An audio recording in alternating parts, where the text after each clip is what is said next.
Friends and colleagues, welcome to the side event at the Commission on the Status of Women. Today, we will be looking at gender justice and the backlash that it is presently facing, particularly at this time of pandemic and in a context of growing nationalism, racism, xenophobia, and authoritarianism. We have found that important gains in the area of gender justice have faced a considerable backlash. Often, the gender question becomes a shorthand through which these other questions are addressed, and it is done in a way which harms the interests of women. Furthermore, faith communities become the sites from which these backlashes are launched, and theological arguments become the basis through which they are propagated. To answer these and other questions, we have for you today an expert panel of those who have worked and continue to work with these questions. We look forward to an exciting time today. I have a few house rules, so to speak. Firstly, translation is available from English into Spanish. If you click the interpretation icon, which is found at the bottom right-hand corner of your screen, you will be able to select the channel, either English or Spanish. At one point of time, we will be having a section that will be in Spanish. And those of you who are English speakers, I would invite you at that time to switch to the English channel. Also, kindly note that this entire session will be recorded, and we ask for your consent for this.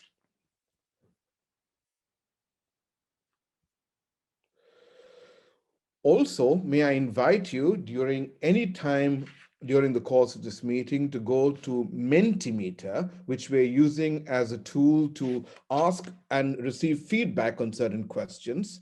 You can go to www.menti.com and enter the code, and I will call out the code now. It is 1532-7138. That is 1532-7138. And we have two questions which you could provide your feedback to. The first is, what strategies do you use to challenge power structures? That is, what strategies do you use to challenge power structures? And secondly, do you see any strategic areas for collaboration to counter backlashes? Friends, we now have the honor of listening to a pre-recorded opening remark by Karen Strandos, State Secretary for Gender Equality and Housing from Sweden. Ladies and gentlemen, I am honored to give the introductory speech on this important topic, reclaiming gender justice, countering national, regional, and global backlashes. I am also glad that we have been able to gather today, although virtually, to discuss this important topic. As we all know, we are worldwide facing a grim pandemic that has exposed inequalities and increased the gap between women and men. For example, men's violence against women and girls has been increasing. This is one of the ultimate expressions of inequality. Let us never forget that gender equality is a fundamental matter of human rights, democracy, and social justice. Everyone must be able to fully enjoy all human rights. This regardless of sex, gender identity, or expression, regardless of ethnicity, religion, or other belief, regardless of disability, sexual orientation, or age. Sweden is this year commemorating the 100th anniversary of suffrage. We know that it takes time to achieve equal representation of women and men in decision-making. Even though we have come a long way, we have not yet reached that goal in all areas. Steps towards gender equality never happen by themselves. There is hard work behind every step forward. And women's rights organizations have played a key role in achieving the progress that we have made.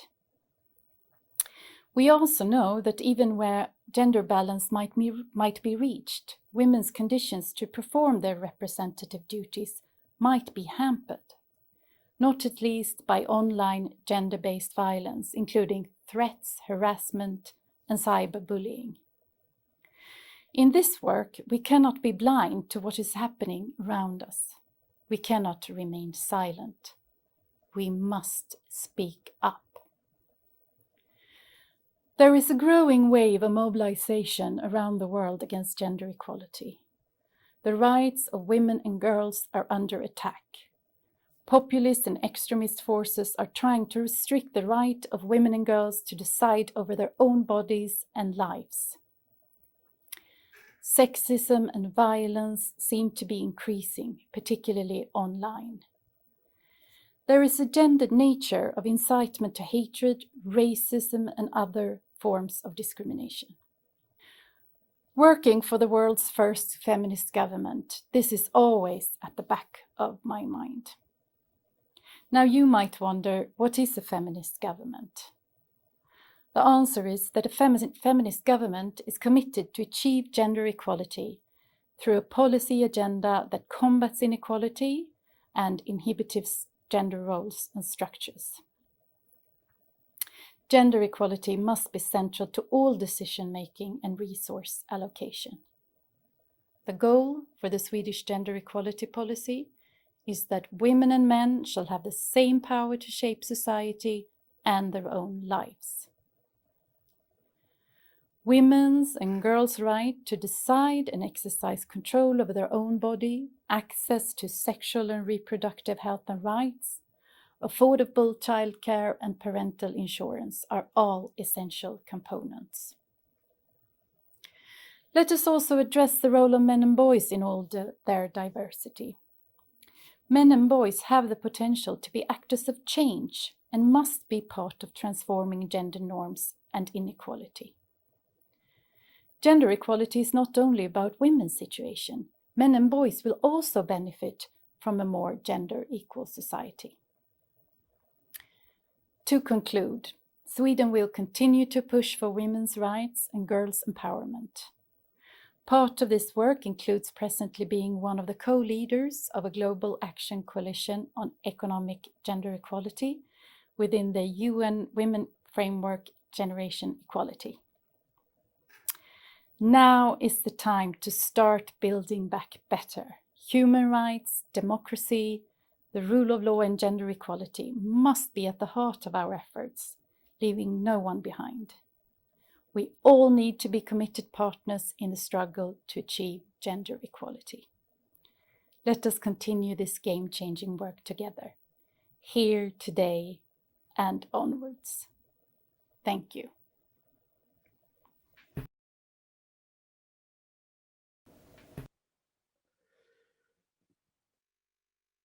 We now have the pleasure of listening to Ib Peterson. Ib is Deputy Executive Director, Management of the United Nations Population Fund. He has previously worked at the Danish Ministry of Foreign Affairs, including serving as Ambassador and Permanent Representative of Denmark to the UN. Mr. Peterson has served on the executive boards of the United Nations Development Programs, including as President of the joint UNDP, UNFPA, UNOPS Executive Board in 2017, and most recently as Special Envoy for ICPD 25 and the Nairobi Summit, as well as Special Envoy for Conflict and Fragility. Mr. Peterson. Thank you very much, and good morning, good afternoon to everybody. Distinguished delegates, friends and colleagues, I'm really delighted also to be here and join this conversation on reclaiming gender justice. And I would like to thank the organizers, ACT Alliance, ACT Church of Sweden, and Side by Side, and our fellow co-sponsors, the governments of Sweden and Argentina, for bringing us together around this very, very important topic. Now, the world's march to a world of rights and choices for all started over 25 years ago at the Cairo and the Beijing conferences, which adopted the ICPD Program of Action and the Beijing Declaration and Platform for Action, respectively. And today, we are closer than we've ever been to realizing sexual and reproductive health and reproductive rights for all. But we are not there yet. But there's hope. The remarkable more than 1,250 commitments made at the Nairobi Summit a year and a half ago re-energized us to reach our objective of gender equality by 2030, and the ongoing celebration of the Beijing Plus 25 continues this momentum. But at the same time, hard-fought gains on gender equality and women's empowerment are under attack, as also the minister said. Communities are facing increasing polarization, rising populist nationalism, and the space for civil society participation, including women's rights groups, is shrinking. More and more, we are witnessing some faith actors coming together to oppose progress in sexual reproductive health and rights and gender equality agendas. And the COVID-19 pandemic is rolling back progress on hard-fought gains, and those who are already left behind, many of those marginalized women and girls, suffer the most as the pandemic wreaks havoc on health and social service systems around the world. But we do see a positive recommitment to multilateralism and to the UN's common framework re-energized, as crystallized at the high-level meeting to commemorate the 75th anniversary of the United Nations. The common agenda emerging from this process and a commitment to build back better from COVID-19 pandemic sets a good stage for our next steps. And this is where we must come together to fight regression, to fight repression, to fight misinformation, and to fight for the 12-year-old girl that we all have as the image of our work. To set the stage for her life, for her to live up to her full potential. That's what we need to do. And the context is challenging. First of all, the shadow pandemic of violence is placing women and girls at higher risk of gender-based violence, abuse, and other forms of discrimination. It's likely to reduce progress towards ending gender-based violence and female genital mutilation before 2030 by 1/3, according to recent data. Secondly, an estimated 12 million women have experienced disruptions in their family planning services due to the COVID-19 pandemic, leading to as many as 1.4 million unintended pregnancies. And thirdly, disruptions in intervention to end child marriage could result in additional 13 million child marriages that otherwise would not have occurred between 2020 and 2030. This is what data tells us. And when sexual and reproductive health care is deemed inessential, and access to contraception and life-saving maternal health care becomes constrained, the health of women and girls falls into jeopardy. Even before the pandemic struck, the data that UNFPA has collected show that from the 64 countries where we have data, only 57% of women of reproductive age can make their own decisions regarding sexual relations, contraceptive use, and healthcare. So it's in this context, promoting gender equality and the empowerment of women and sustaining the accessibility of services for sexual and reproductive health, eliminating gender-based violence, and addressing the root causes of discriminatory and violent behavior. All this is more important than ever. These efforts are at the core of UNFPA's 3 transformative results: ending unmet need for family planning, ending gender-based violence, including harmful practices such as female genital mutilation and child marriage, and thirdly, ending all preventable maternal death. Partnership with faith-based organizations will remain a key area of engagement for UNFPA throughout our new strategic plan in reaching these transformative results, and particularly around the areas of ending harmful and social cultural norms and on social movements at community level. Faith-based organizations and religious leaders are key partners to counter national, regional, and global backlashes on gender equality for transformative action to end violence against women and girls and to tackle damaging social norms, both at the global and at the community level. Let me give some examples. In Yemen, Islamic Relief and UNFPA joined hands to integrate reproductive health into religious establishments through training programs for imams, incorporating key elements of gender equality and protection against gender-based violence. And together, we also engage religious leaders in advocacy and policy dialogue on gender and women's rights.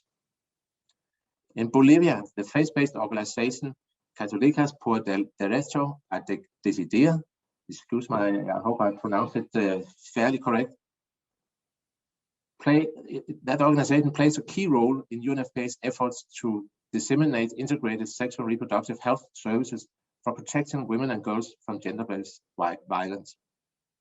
And we also work together to build the capacity of grassroots organization of women, adolescents and young people, indigenous peoples, Afro-Bolivians, and people with disabilities. And in Tanzania, UNFPA partners with Zanzibar Interfaith Association for Development and AIDS and developed 2 culture-sensitive guidelines on reproductive health and gender in relation to HIV/AIDS prevention from a Muslim and a Christian faith perspective.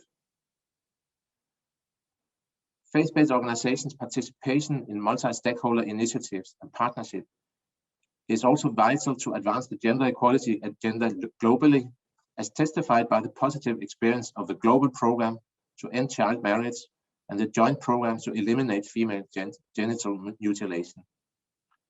And the upcoming Generation Equality Forum represents another key opportunity for faith-based participation.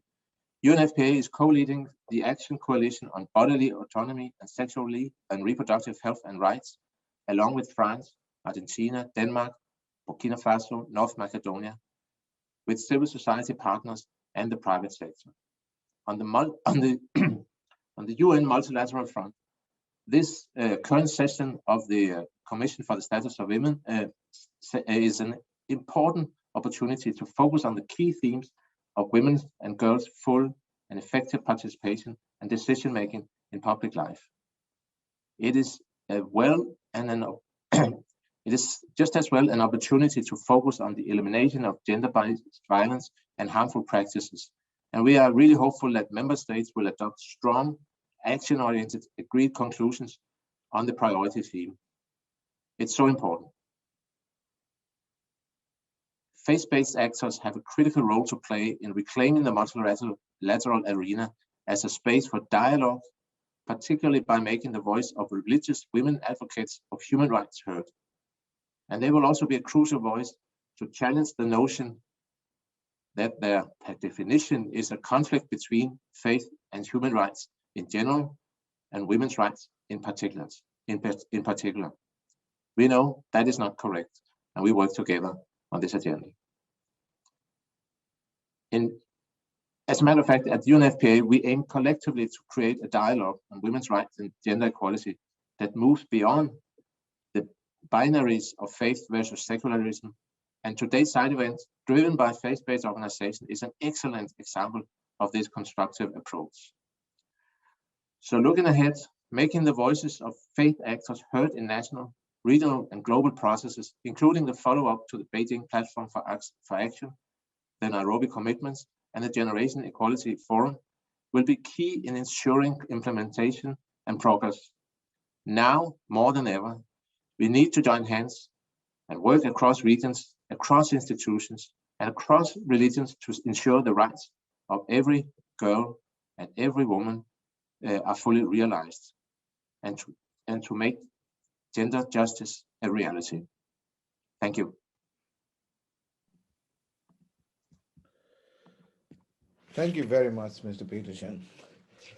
Friends and colleagues, we have an exciting panel for you today, and 4 expert panelists to help us to work through these rather hard questions of gender justice, to push back against it, and faith-based communities. First on our panel is the Reverend Dr. Anthia Jacqueline, and she is the Archbishop of the Church of Sweden and has been so since 2014. The Archbishop holds several honorary doctorates. Her international engagements include the Office of Nordic Vice President of the Lutheran World Federation and co-president of Religions for Peace. Our second panelist is Dr. Tlaleng Mofokeng. She is the UN Special Rapporteur on the right of everyone to the enjoyment of the highest attainable standard of physical and mental health. Dr. Mofokeng is a medical doctor with extensive experience working with youth-friendly services, family planning, maternal health, HIV care, and victims of gender-based violence. Our third panelist is Rudolma Biona de Faria, who is the General Secretary of the ACT Alliance. Under his leadership, ACT Alliance developed a new strategic direction focusing on gender, including strategic partnerships with UNFPA, UN Women, and ACT commitments to Nairobi ICPD plus 25. Our final panelist is Zaina Anwar. She is a founding member and the executive director of Musawa, a global movement for equality and justice in the Muslim family. A prolific writer, speaker, and activist of women's rights, Anwar was awarded the United Nations Malaysia Award 2019 and has a monthly column, Sharing the Nation, in Malaysia's largest English language daily, The Star. May I welcome these four panelists together now onto this virtual platform, onto this stage. But my first question is really to the Archbishop. And I would like to begin by asking her, how would you characterize the current backlashes on work for gender justice? Yes, thank you very much. It's a pleasure to be part of this panel. We currently surely see a global backlash with growing conservatism and rollback or pushback on human rights. Certain actors, let's call them anti-right actors, are mobilizing to stop progress on women's and LGBTQI persons' rights. And in many political discussions, we see that the sad thing is that religion is being used as an argument against gender justice and SRHR. Patriarchal structures are very persistent, also in religious settings. Still, religious and faith communities can be part of the problem, but even more so, they hold the key to solutions. And we never can stress that enough. They hold the key to solutions and they are part of the solution everywhere in the world. Women, human rights defenders and organizations for working for women's rights are increasingly targeted in many countries these days.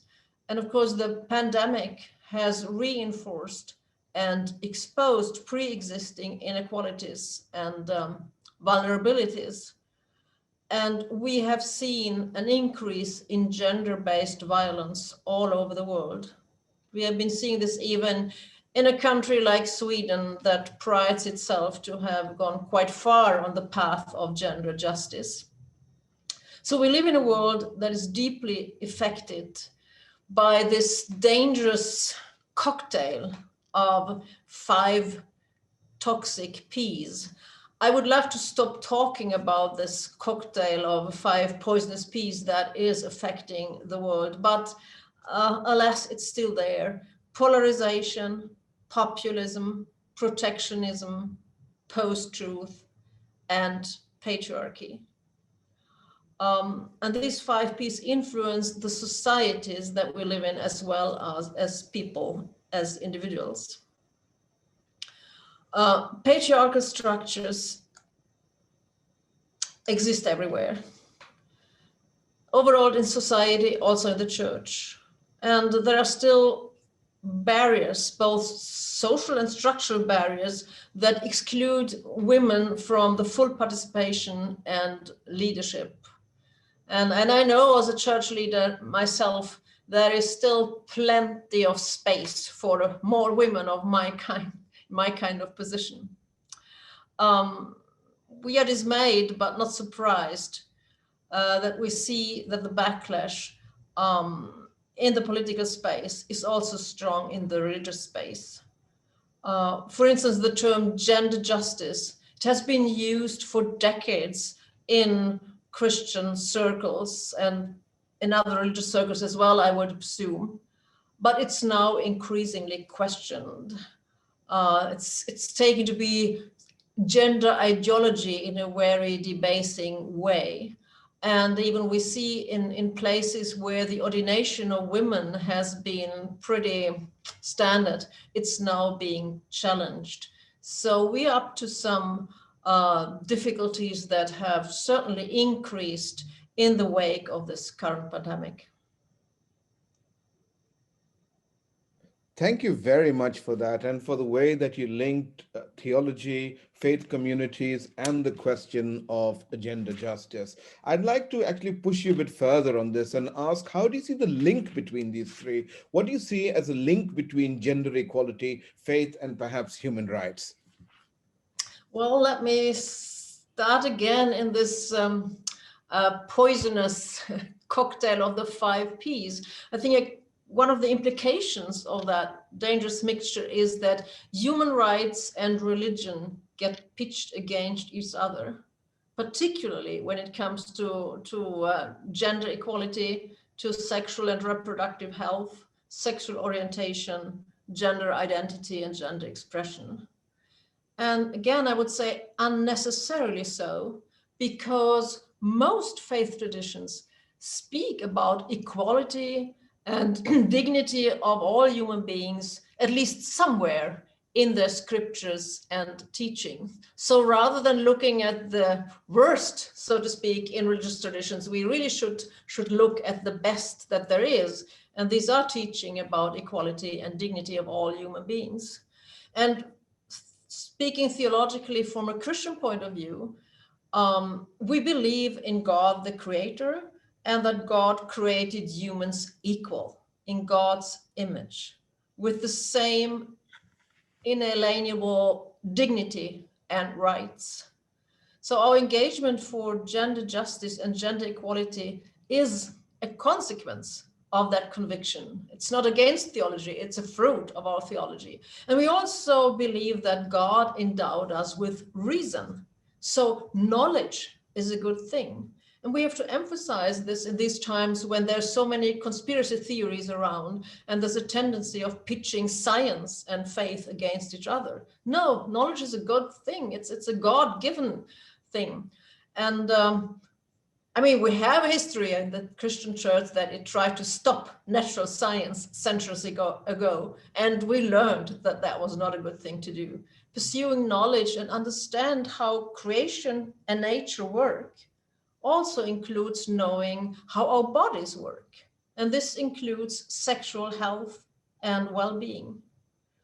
So I really cannot understand why comprehensive sexuality education should be seen as something bad and counterproductive to family life. Actually, it's about taking our responsibility and our human dignity. God became human in Jesus Christ. That's what Christians confess. And that means if God becomes human, that human bodies matter. And we should be faithful to this and not be guided by fear, but be guided by narratives of hope and love. And religious leaders need to take their responsibility because they play a key role in shaping values, norms, and lifestyles. And in many countries, they also have a strong influence over policy and legislation, especially when it comes to family law. And values, norms, policy, and legislation are all key for actually achieving gender justice, to put the words into practice. And therefore, it's essential to involve faith actors in the work for human rights. And I would say, finally, that our work for gender justice has made us aware that particular perspectives of religion still dominating the global policy arena. And we need to look to the whole spectrum and not give certain voices more space than others. We need to listen to those who actually focus on the human rights agenda. This becomes an issue when religion is pitched against human rights. We need to resist that because it is a narrative that we need to dismantle and to do it with resolution and with energy and empower each other to do it. Thank you very much, Archbishop. I'm going to circle back to you in a bit, but I would like to now move this conversation to Dr. Tlaleng. And the Archbishop just spoke of this poisonous cocktail of patriarchy, of populism, this mix, this intersectionality actually of these dangerous times in which we live on the one hand, but he also spoke about religion buttressing sexual dignity, sexual rights, sexual health, and spoke of the importance of sexual education in the midst of this. In this context, I would like to first begin by asking you to reflect on what she said by perhaps addressing the question of how sexual education can help us be the antidote perhaps to this poisonous cocktail which we are being served up. You are quite correct. And thank you so much for inviting me to join you on this panel. And good afternoon, good morning, good evening to all of the delegates and distinguished guests. And I speak as, of course, the UN Special Rapporteur on the Right to Health, but also as a medical doctor in clinical practice, but also as a Catholic.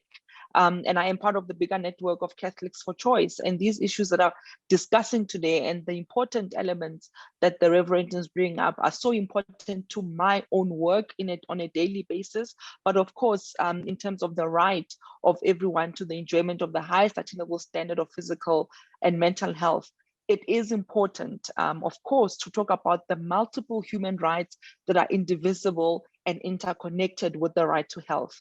And as someone who has worked in sexual and reproductive health rights, I can tell you for sure that the right to information, when you're talking about comprehensive sexuality education, is one of the important rights that allows young people and anyone who needs this information the ability to be affirmed in terms of what their human rights are. They are getting affirmed and getting information that tells them about bodily integrity, that affirms their autonomy and their right to decide what happens to their body, and more particularly the right to decide if and if at all someone wants to get pregnant, but when they are pregnant, what pregnancy outcome best fits their social and socioeconomic and physical and emotional state.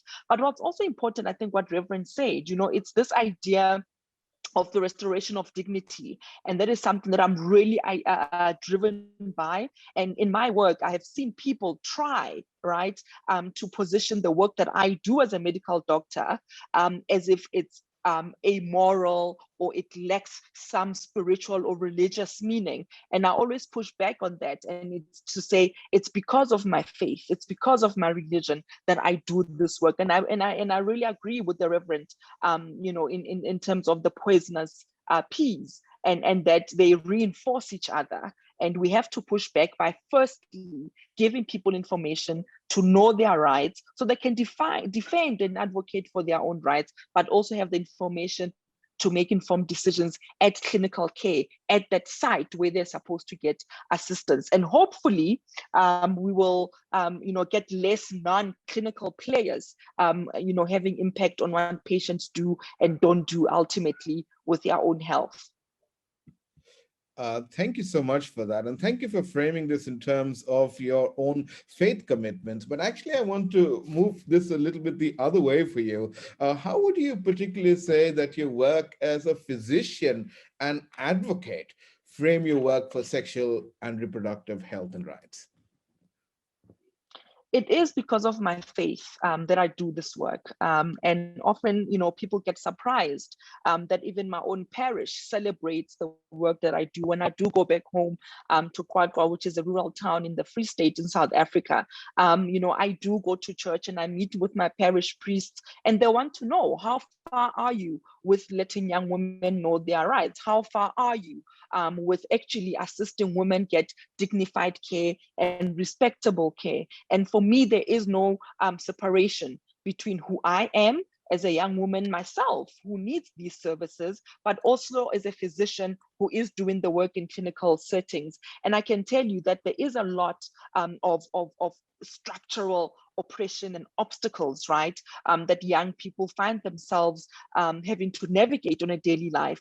But it's my work to speak out. And I think if I, as a scientist, as an expert, as a clinician, can speak out about the work, it removes some of the stigma that's associated with it, that can make some people feel that indeed they do have a right, to interfere with women's rights. And I have this slogan that I really like, get out of my uterus. And that's the one that I think for me speaks the most to what drives my work and my commitment as a physician in this area of sexual and reproductive health. And my faith is part of that work. There is no contradiction. There is no internal battle. Thank you. I mean, another related one that I remember is not the church, not the state, let the women decide her fate. This get out of my uterus kind of language.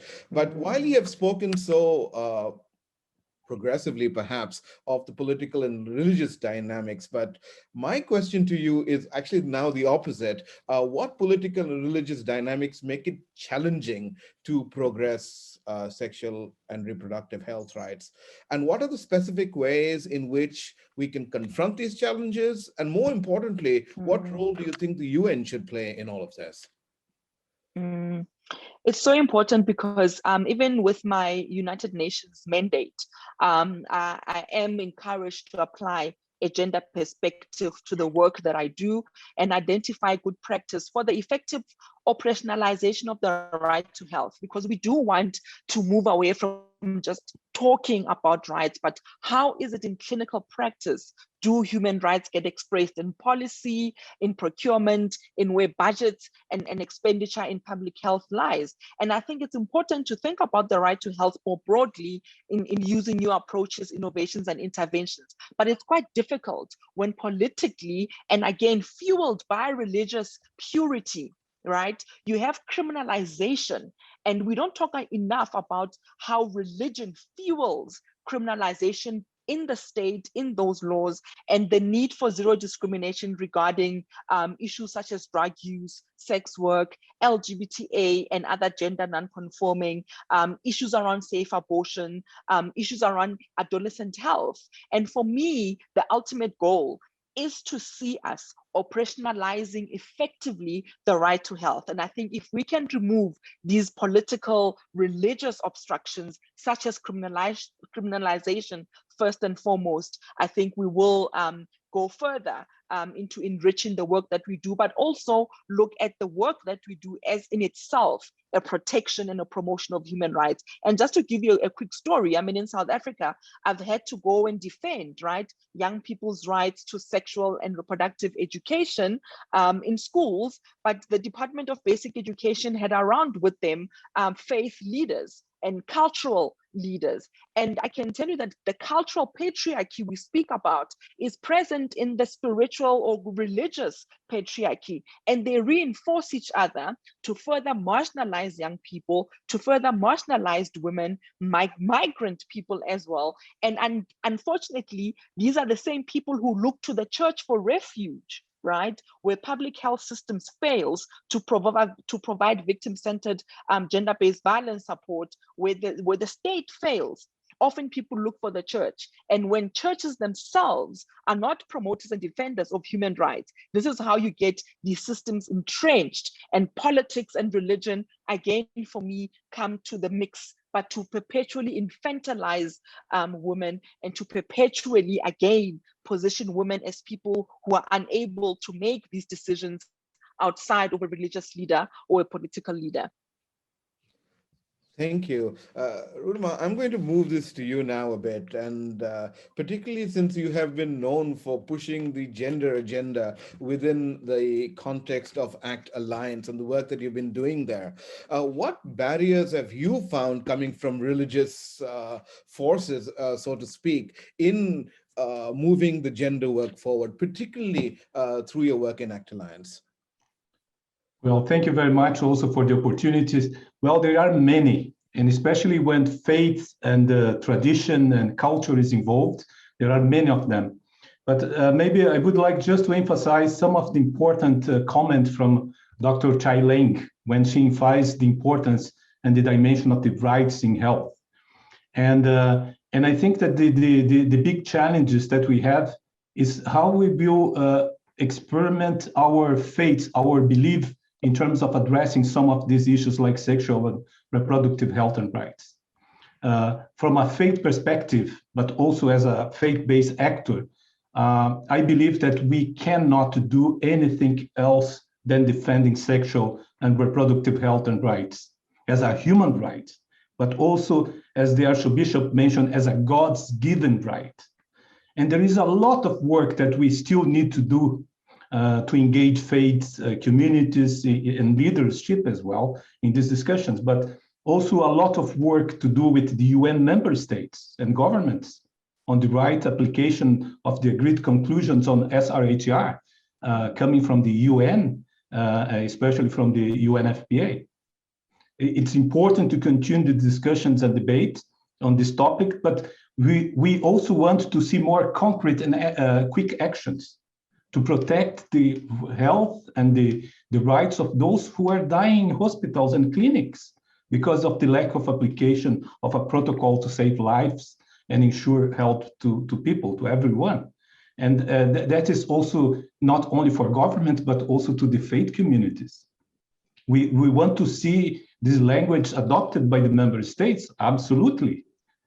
But we also want that they increase quality and access to comprehensive SRHR services, to increase knowledge of rights that was several times mentioned here, to change gender roles, stereotypes, and to deliver of comprehensive sexuality educations at all levels. Why the faith cannot do that? We need concrete and committed action from all the actors on that. And also the rights of people to decide freely and responsibly on all aspects of their sexualities, including protecting and promoting their sexual health, is a priority for everyone and for faith communities as well. And there is disagreement sometimes in the way how to do that. And maybe if I have the opportunity, I will develop a little bit more about that, because on the role of the faith in also pushing back and being part of the pushback in terms of gender equality in general.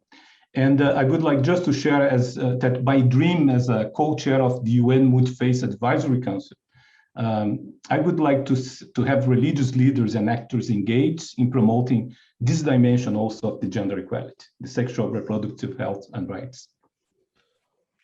Thank you. I mean, that's important, but I'm sure you will also admit that we need to, systematically change the power structures. So within this context, what strategies do you think are needed to challenge current power structures to be able to address sexual and gender-based violence in particular? Yes, I think that gender-based violence is a very serious threat to gender equality as a whole, and it violates human rights at large. The first thing I believe that we need to be aware of is that physical and psychological and sexual abuse are intrinsically related to power and control.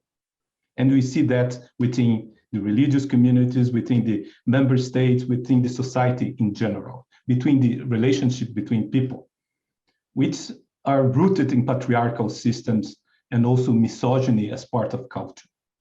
And to end sexual and gender-based violence, we need to have a holistic approach. We cannot just work that individually focus on some part of the gender inequalities without neglecting the intersecting inequalities that was mentioned before, to have a holistic approach and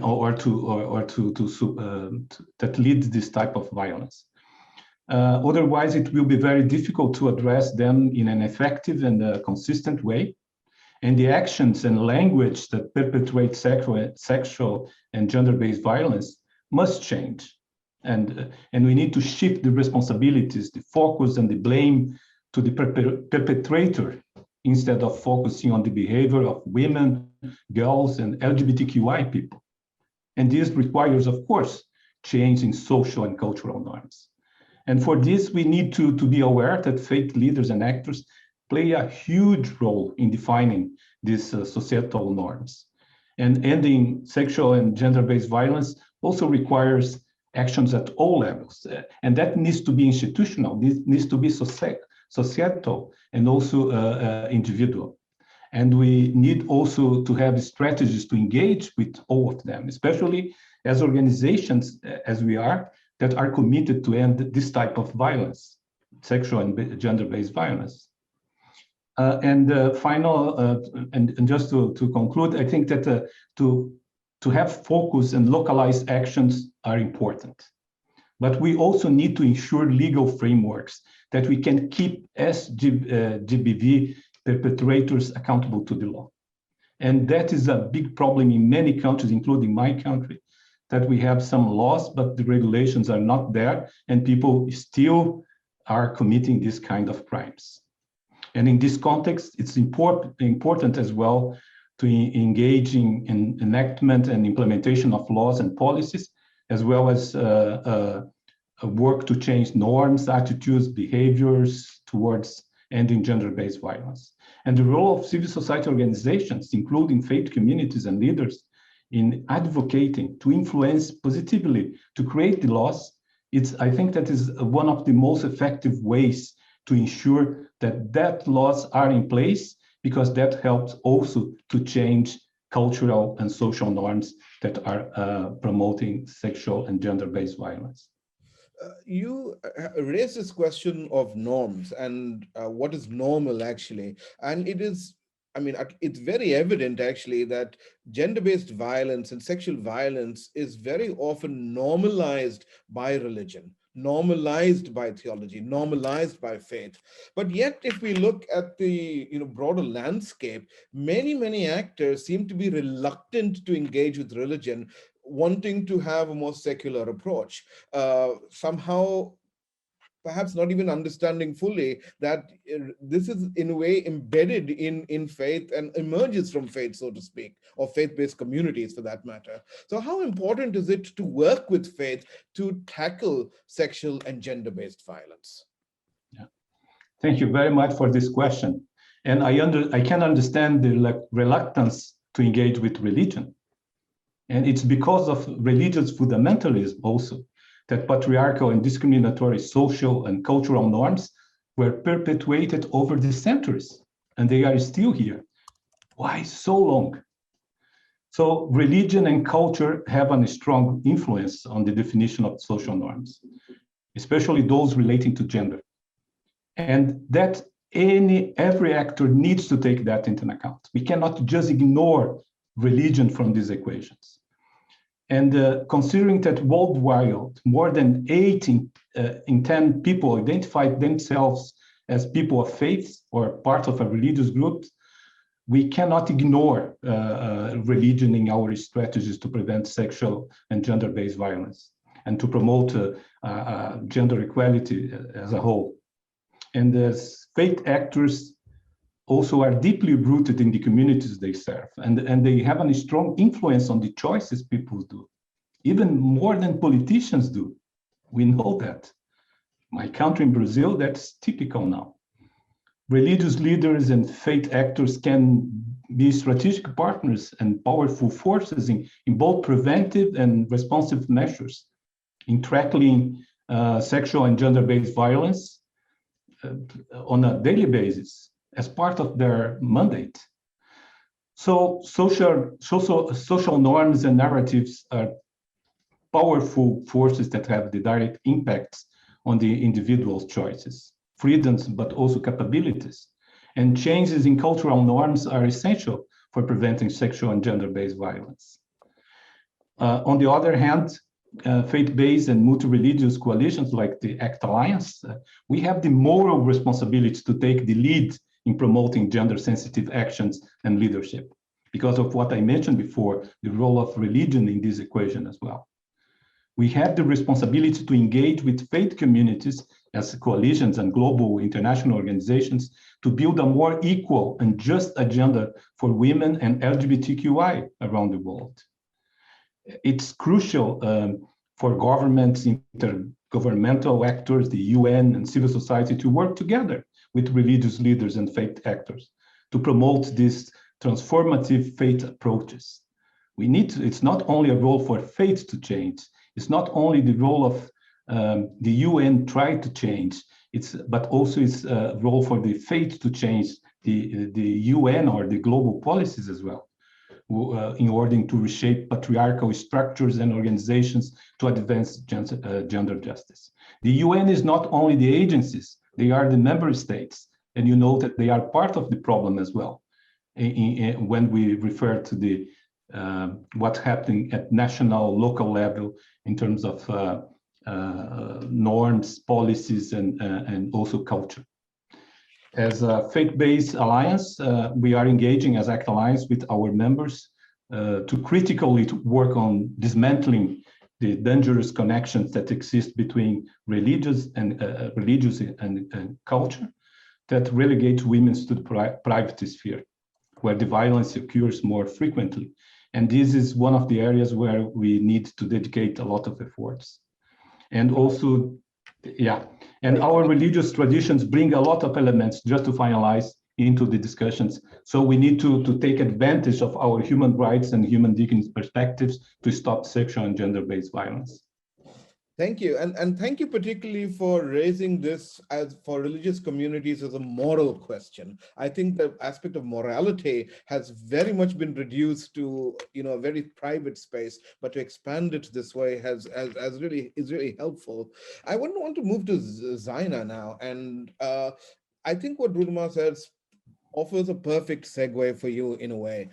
I want to ask a broader question and then come to a more narrow one. The broader question is the whole aspect of religion and law, religion and legality as being the two perhaps arms through which sexual rights, women's empowerment, gender justice can be implemented. So what are your initial thoughts about this, as religion and law being the two instruments through which this can perhaps be done?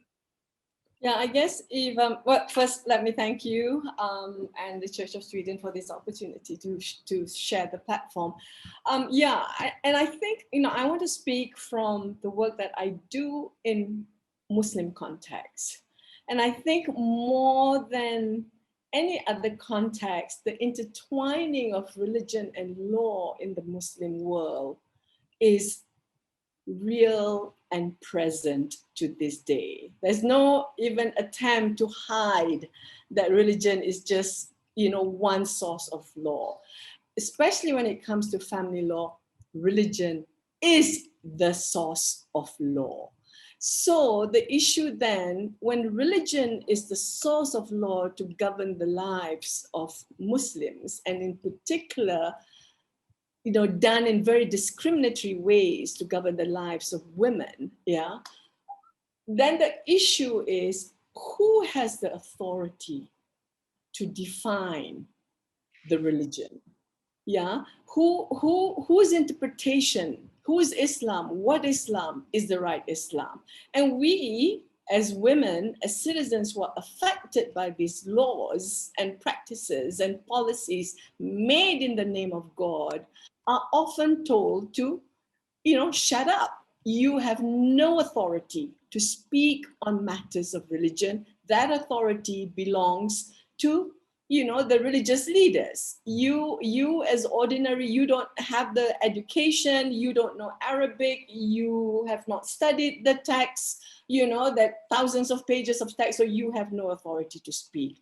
But so the challenge that we have as women's rights advocates pushing for reform of discriminatory laws made in the name of Islam is, how do you challenge these discriminatory laws? And I think it was interesting, the question that you asked, Rudelma, that so many human rights activists and women's rights activists refuse to engage with religion for different reasons. You know, lack of knowledge of religion is too difficult, or the belief that religion is inherently unjust and patriarchal and it's a waste of time to engage with religion, and therefore forget about religion.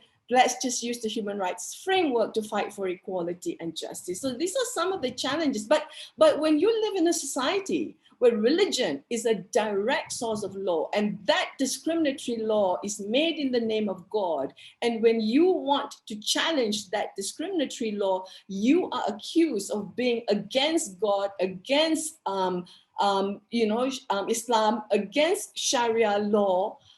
You know, people get scared. Even the UN system gets scared when Muslim governments go to the UN and fly the flag of religion, and everybody just cows into silence. Okay, that's your religion, you deal with it.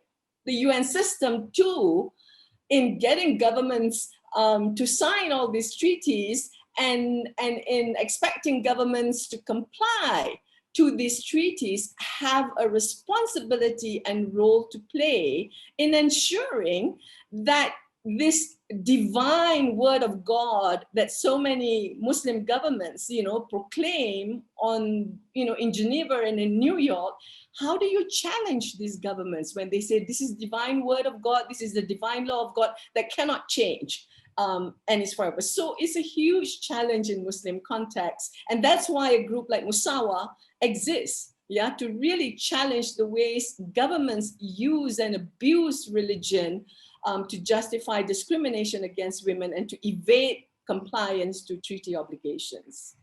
Thank you, Zaina. I'm going to ask you to actually expand this a little bit, but also look at it from the other way around. I mean, you talked about, how it is important to speak about religion, particularly when we are working for gender justice. But my question is, how or why is it vital that religious and secular actors work together, and particularly in your context, for the sake of family law reform? Family law really is probably the most difficult and most intractable area of law reform, because it really governs the family, the private sphere. And so it remains stubbornly discriminatory, and largely because, as we began to talk, it is, based on religion, on culture, on tradition, and it is defined and controlled by a patriarchal power structure. So in many countries, especially in the Muslim context that I work in, like I said, efforts by women's groups to push for law reform towards equality and justice is seen. And we're demonized, and seen as this is an attack on God, on Islam. And women's rights activists and groups in Muslim contexts pushing for equality and justice are labeled as westernized elites bent on imposing alien foreign values on the community, because the call for reform, the call for justice, the call for equality, the call for an end to discrimination come from women. If only it comes from religious leaders and religious actors, that would make our work so much easier, because they have legitimacy within the community to speak on religion. But because religious leaders are not taking that leadership and that moral responsibility, as others have spoken about, it is us who are most affected by these discriminatory laws and policies who are taking leadership in, much of the Muslim world. Is women and women's groups who are taking that leadership to really speak out and to challenge the way religion is used by governments, by religious leaders, religious authorities to perpetuate discrimination and really resist the demands for law reform. And because in Muslim countries, it is a huge challenge, because there is a close intertwining of religious power with political power. There is the political institutionalization of religious authority. And this leads to incredibly discriminatory outcomes in law and practice because of that nexus of power between the two. So for change, for reform to take place and to be sustained, especially the fact that we live in Muslim countries are largely very conservative countries, where there is a common belief that only those in religious authority have the right to speak about religion. The support of religious scholars and religious actors is particularly important. The role that they need to play to bring about a different narrative, an alternative narrative of justice and equality. And like all of you said, justice, equality, compassion exist in our tradition, in our scripture. Why aren't the principles of justice, of equality, of compassion, of kindness, be the source of law and practice? Why patriarchy? Why the idea that men are superior to women? Why that idea remains rooted until today in the Muslim family law legal framework that governs us to this day, that men have authority over women, men are superior, women are inferior to men, and women, play the role of the obedient wife and caregiver. That legal framework of men in authority and women as the subservient wife, the caregiver, that legal framework from the classical period until now remains in place. That's why we have these discriminatory laws. And yet we know that in many Muslim countries, reform has taken place. And in many other areas, reform has taken place too, on many other issues. So the debate now really in Muslim countries is like, what kind of Islam, what kind of interpretation of Islam, what kind of understanding of Islam do we want to use to govern our lives, especially when Islam is a source of law, and that's recognized in many constitutions as well, in many Muslim countries. And if the religious leaders and certainly the patriarchs in government are not going to take leadership to bring about an end to discrimination against women in the name of God, it is really up to us to claim that authority, to claim that right, to build our knowledge on Islam, on religion and rights, to reconcile religion and rights, to bridge that gap in order to push for the kind of change that we want to bring. Zaina, I actually want to, go back, actually push you on this particular question, but go back to this whole thing that we started with, the backlash that is now being faced. We know that when women oppose prejudicial family law, advocate for sexual rights, tackle gender-based violence, they often face a pushback from all quarters, religious quarters, but also secular quarters. I would like to ask you, and I want an answer actually very, very direct to this point, how can this specifically be countered? Well, in the work that we do, first of all, the dominant understanding, the pushback, the backlash is real. In Malaysia, where I live, the group that I co-founded, Sisters in Islam, there's a fatwa against us, that we are against Islam. And the important strategy, and we do this when we do our trainings, Musawa does a training, is that you've got to do this battle in the public space. You've got to push back and offer this alternative narrative. You have to create voice in the public space. You have to claim your right, and you have to assert your authority. That, because I tell them, when they say, shut up, you have no authority to speak on Islam. And I say, you don't want me to speak on Islam. You take Islam out of the public sphere.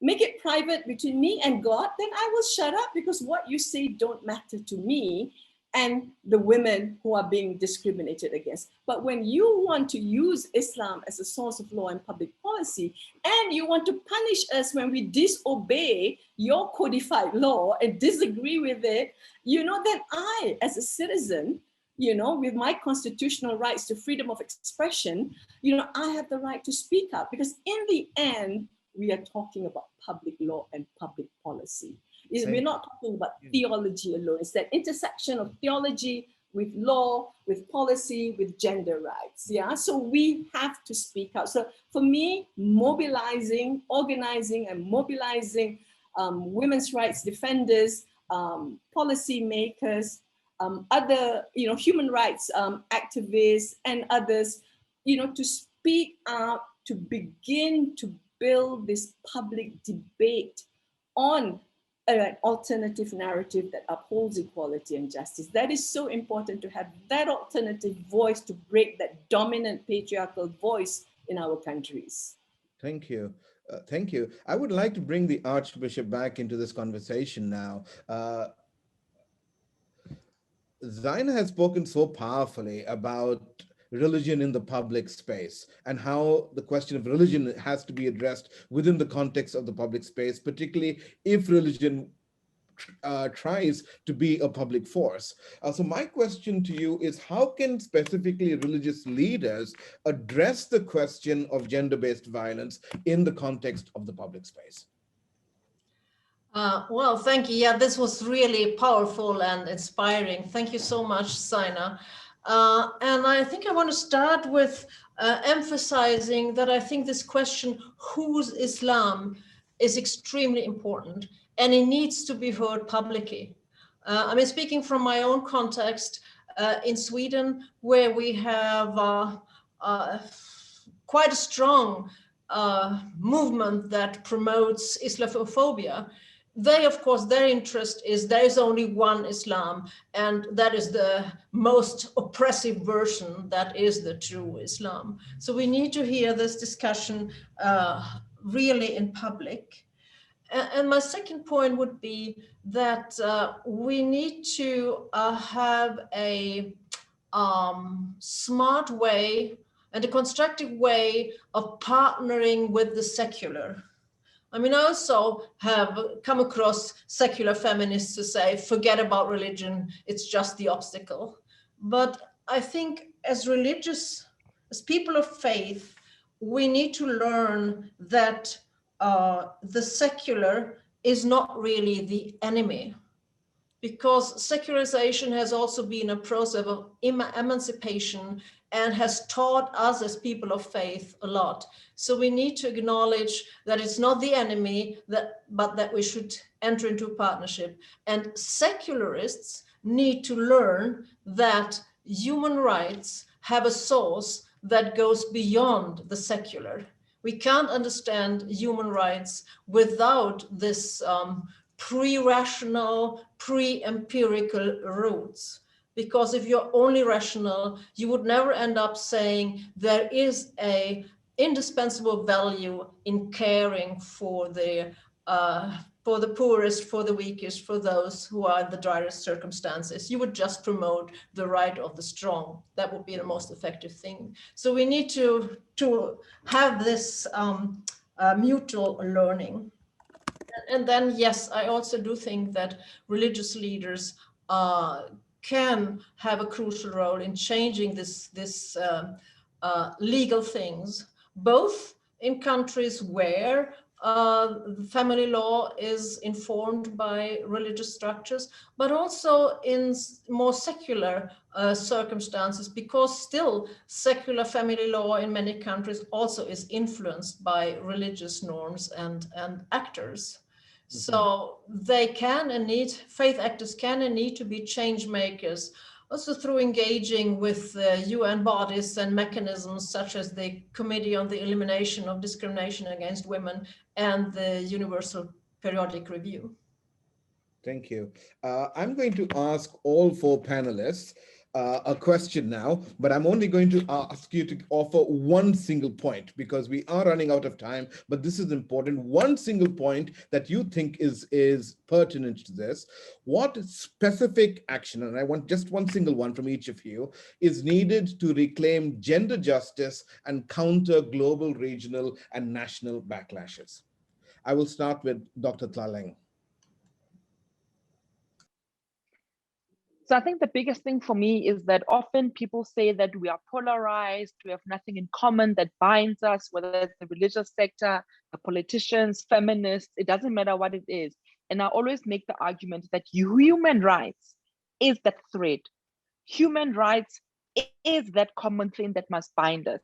And we must defend them and we must protect them. And in my role, I will always do my best to remind the states of their obligations to also fulfill, protect, but also to commit to gender equality and equity, not in our lifetime, but we need to have timelines to a lot of these. But for me, is that human rights is that thing that should be binding us all. Thank you. Thank you. Zaina? Zaina, I think you'll have to unmute yourself, please. Yeah, no, we really need to organize and to mobilize. You know, we need to build knowledge. We need to build courage to speak out on matters of religion and the way it's used to, you know, justify discrimination against God. And really, we need to justify discrimination against women. You know, and we need to realize, you know, that this is about power. The struggle is about power. And don't be scared. So, you know, feminists, human rights activists interrogate power all the time. But why are they so scared to interrogate the power of religion? Yeah, so to understand that this is about a struggle for power, for authority, and when religion is the source of that discriminatory law and practice, we need to build the knowledge and the courage to challenge, to speak out and bring about, you know, and a narrative that reconciles religion and rights, and it's possible. Thank you. Rulma. Yes, thank you. For me, the best strategy to do that is to recognize that exists a convergence of religious, economic, and political fundamentalism that is intentionally coming together to promote this backlash, to promote new narratives, that are excluding people, and they are using that in different dimensions, especially at the national and regional level, bringing new concepts, promoting the 5 Ps that the Archbishop Anwar mentioned, and they are doing that in a systematic way and coordinated way. So as religious organizations that have the belief that human rights is the basis, together with our Christians or Muslims or Jewish values, to change these norms, we need to combat this, or to dismantle these fundamentalisms networks. Thank you. And to the Archbishop. Well, let's keep at it together. Let us cultivate perseverance and that kind of hope that has room for anger about injustice and room for humility when it comes to our place in the whole of creation, and courage to change. And let us challenge false theologies. And last but not least, let's provide safe and brave spaces for difficult conversations and keep those conversations going. Beautiful. Thank you so much to all of you panelists. You have done so brilliantly, asking us to persevere forward as we organize, as we continue to dismantle harmful theologies for the sake of human rights. Friends, we have with us today present Cecilia Merchan, Secretary for Equality and Diversity Policies, Argentina. She was a national parliamentarian in Argentina and at PALSO, the South Regional Parliament. She has coordinated the Juana Azurduy program and the Executive Committee Against Human Trafficking. She will speak to us in Spanish. May I kindly ask English speakers to change your channel to the English channel if you would like this to be translated for you. Over to you, Cecilia.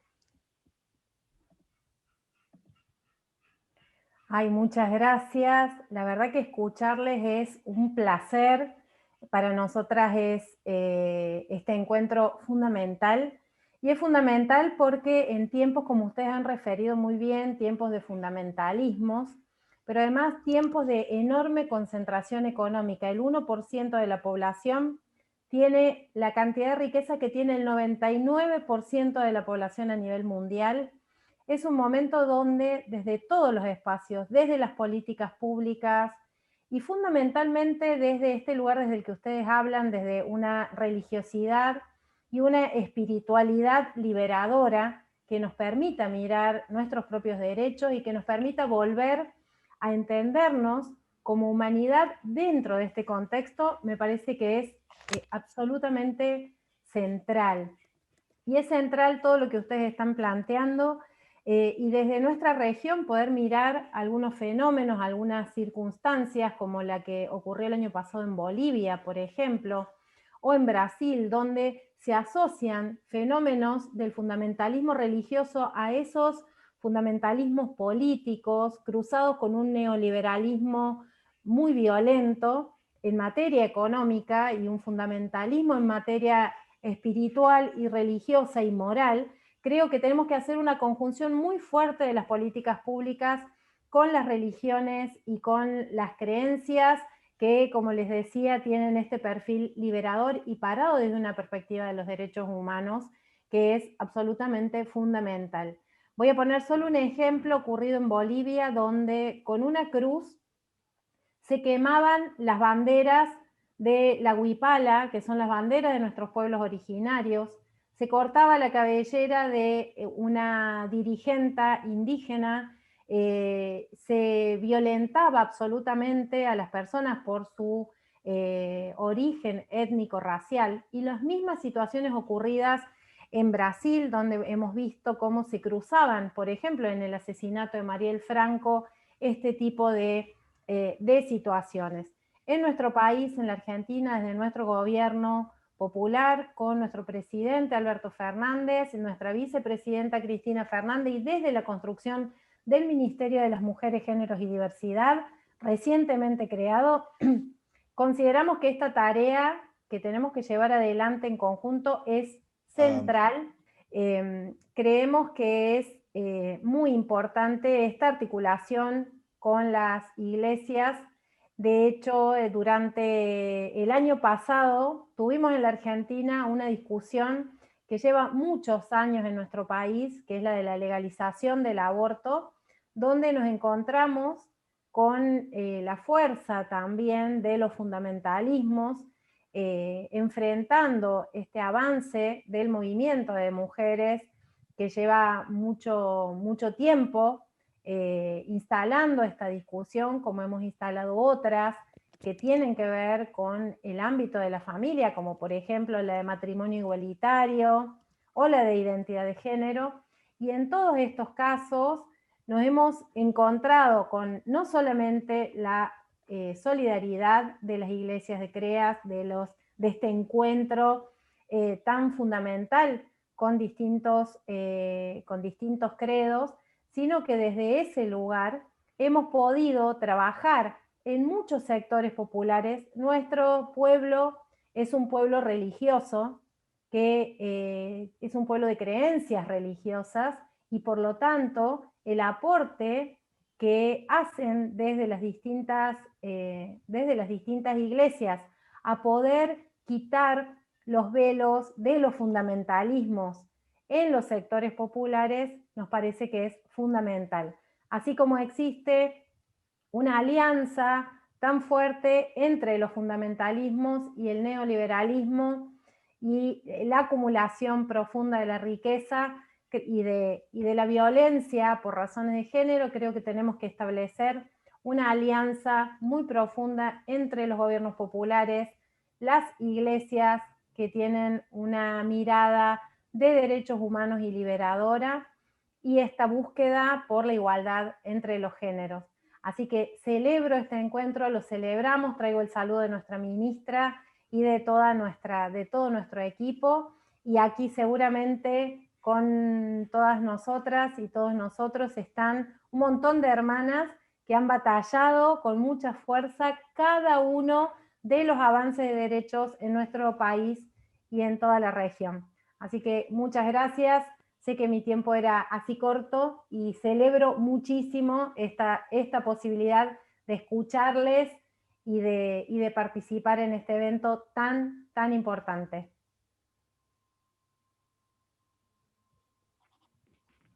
Thank you very, very much, and for the passion with which you spoke as well.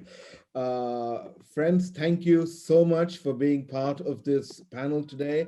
Thank you for everyone who was involved in its organization. I ask that you go persevering to organize yourselves and your communities bravely, with courage, always remembering that women's rights, that women's dignity is not up for debate. Thank you. Thank you.